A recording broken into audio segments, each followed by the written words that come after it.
Hello everyone, my name is Shambhavi. Hope you all are doing well. Till now, we had studied a lot regarding that what queries to add, how to write out these queries, which commands to use, what's the condition in which command to use. All these things we are now very much familiar with now. I do not think so that I need to go more into this thing that what query to use, what are different commands, what are different keywords, what are the clauses which we have. No, these are the topics which we have already covered in a very much detail till now. Now, other than this, what is the most required thing now that you need to know about? That is the correct way for writing out the subqueries and the queries.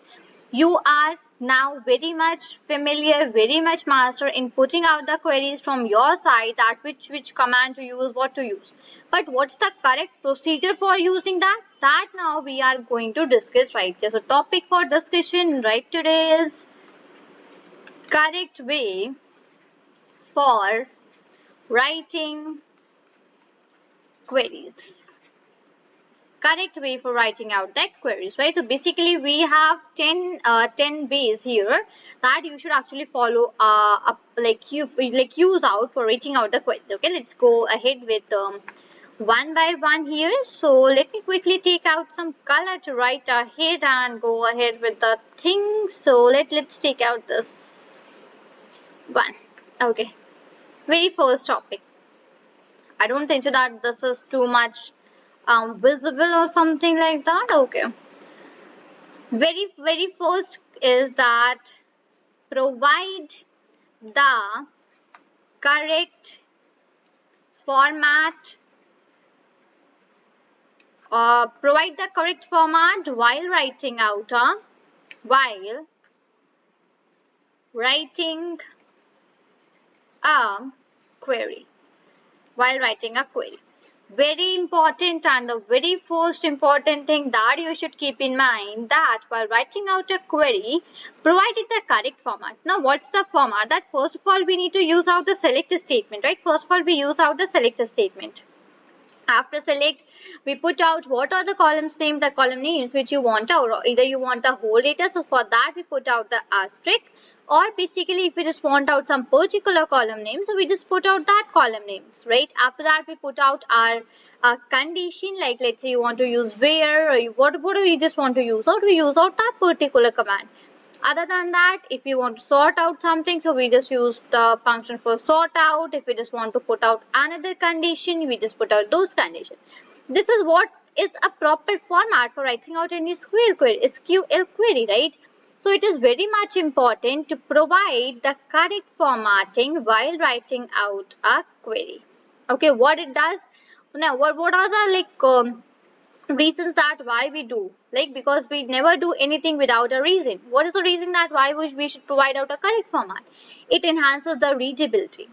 It also makes reviewing your query in an easier way, right? These are some uses which provides for writing out the correct format, right? So this is the idea that it increases out or enhances out the readability. It basically makes the troubleshooting, reviewing easier to go ahead with the particular query, right? Some basically are their rules for providing out a correct formatting for a query, so that are put each statement in a query in a new line. Let me write it in a short way. Put all what are the each statements you are having of the query. Put all of them into a new line. Okay. Then let me just come down, get out some space for writing. Okay. After this, we would just put out a comma. Then next, basically we can just put out the SQL queries in the what are the keywords, SQL keywords we are having. We all just put them into the uppercase. Even when we had just discussed about the keywords into the DQL command, there as well I told that whatever the keywords we are having, we put all of them into the capitals, right? I just mentioned those things to you as well. So this is the thing that you will be doing out.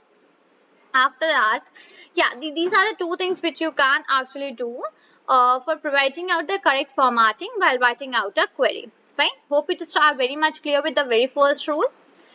Moving towards the second rule, we have specify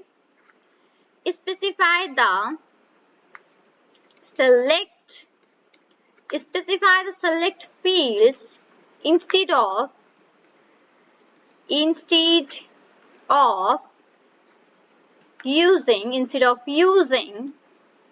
select a select asterisk. Now, when we had actually written out the queries, so in that at some cases I told you to write select asterisk, and at many only 2 or 3 cases were there where I just told you to put on the asterisk sign. Other than that, in all of the fields, I just told you to put out a particular column name, right? So why was that? That is actually one more correct way, or you could say a rule, to specify out the select fields instead of using select asterisk. Why? Now, basically, okay, first of all, a select asterisk, what is it used for? So that is used for getting out all the data from the table. That you actually know, which we had discussed as well. Fine. So why it should not be used? So it should not be used till the time your all the data is actually required for a given condition. Let's say you just applied out some condition. In that condition, the select asterisk should not be used at that till the point where your whole data is not required to you. It's nothing of use that every time you are applying out a condition and you're using select asterisk. That is of no use to us. Absolutely, right? That actually just makes out the more complexity and all those things, right? So whatever the conditions, whatever the column names you want to put out, just put out only and only those column names. Do not put out asterisk at each and every place. Do not put out this. I know putting out asterisk is super easy. You just put out asterisk, and as soon as you put out one the single sign, you just get out all of the details regarding that data. And yes, it's easy as well. It looks nicer to see out that, okay, you are getting all the details for this particular condition. But do not use that particular thing till the time you are that information is of no use for you, right? So hope you just got out my idea, which I just wanted to mention out here. Fine. So it basically takes out, it is inefficient, it slows out the execution of the time of the query. These are some things which actually the select asterisk does, right? Here you are understanding everything in an easy way. When you are really gonna do out the things onto a very large database, in that case, when you're going to put out this asterisk sign, it will take a lot of time to execute out the things, and that is not at all needed, right? So this is the use that why you should basically specify out some select fields instead of using the select asterisk sign. Moving towards the third one we basically have the remove correlated subqueries, remove the correlated subqueries if not required. Okay. Now, basically, you need to remove out the correlated subqueries if that are not required. Now, what is this correlated subquery? First of all, it is basically a nested query that depends on the outer query of its values. Whatever the outer query you have put on, this is type of a nested query which comes inside a query. This is all, right? Fine. If there are, let's take an example that if there are millions of users in a database, okay, in that case the correlated subquery is inefficient. It is absolutely inefficient. Now you cannot just make many nested subqueries into that, right? And as well, it takes a lot of time to be executed, right? Because it need to run out the millions of lines, like millions of times it need to run out the lines, right? So in that case, it takes a lot of time to be executed. So we always prefer to not use we always prefer to remove the correlated queries if that are not required onto our data, onto our condition. So we do not prefer to put out the nested queries. Okay, if it is very much required, then absolutely we are gonna do that thing. But yes, if that is not required, so we do not put out this nested query, right? Hope you got this idea as well. Moving towards the fourth way. Okay, moving towards the number 4. Okay, just 1 second right here. Fine, the number 4 we are having limit the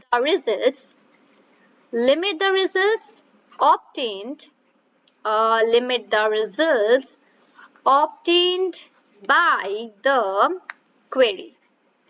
Okay, limit the results obtained by the query. Okay, again, as I mentioned in the above one, that in the case limited results are required, it basically used to, like, it's better to use out the limit statement. What does it do? This statement limits out the records and only displays the number of records specified. Now again, I would mention the same thing. Let's say you are working on a very huge database. Now, at every time, you do not want to display out the whole particular column for anything, right?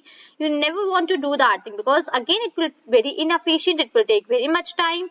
So, limit is a keyword. Limit is a statement which we use for getting out some specified number of records as an output to us, right? Let's take an example. Let's take, there's a very large database of million records, okay, and only the first 10 are required. So what you will do? You will run out the whole. No, but that is not at all needed. You will only specify that, okay, I just want only these 10 rows. So that 10 will only and only run, and you will be getting the answer, the output required accordingly, right? It's not of use. It's totally a waste of time. It's totally a bad procedure if you are having millions of rows and you just want only 10 rows. So in that case, you will run millions. No, it's not that easy. Yes, it will just take a lot of time in doing out these particular things. So whenever you are having any conditions, whenever you are having any limitations, whenever you are having some things like that, so use out the limit statement to get out only that much number of results for you, right? And the last point here in for this particular video is remove the distinct clause, if not required. So distinct is basically one of the clauses which we had already seen, and that is used for obtaining out the distinct results from a query by eliminating out the duplicates, right? This is what we had seen. So basically, if possible, so remove out that distinct clauses, basically if it is not at all required. Instead of this clause, okay, here it's not required, it is, okay, just let me quickly erase that out and once again put on the things here. So here goes the, and here is basically the, we have removed the distinct clause if not required.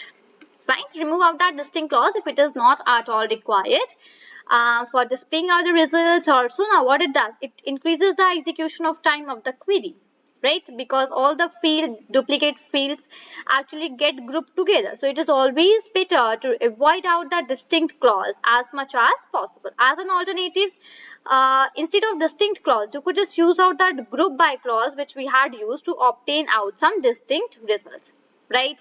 Hope you are very much clear with all of these 5 rules, these 5 ways which I have told you. Still we are left with 5 more, so that I'll be covering in the next video. So this is all for this video. Till then, thank you and take care.